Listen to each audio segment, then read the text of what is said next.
কাটিস না রে জংলার বাস আমি একটা জিন্দা লাশ কাটিস না রে জংলার বাস আমার লাইগা 3.5 হাত কবর খুঁড়িস না আমি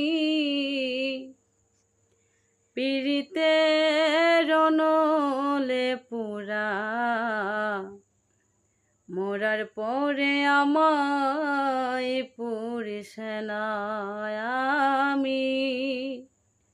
পীড়িতের নলে পুরা মরার পরে আমায় পুরিস না।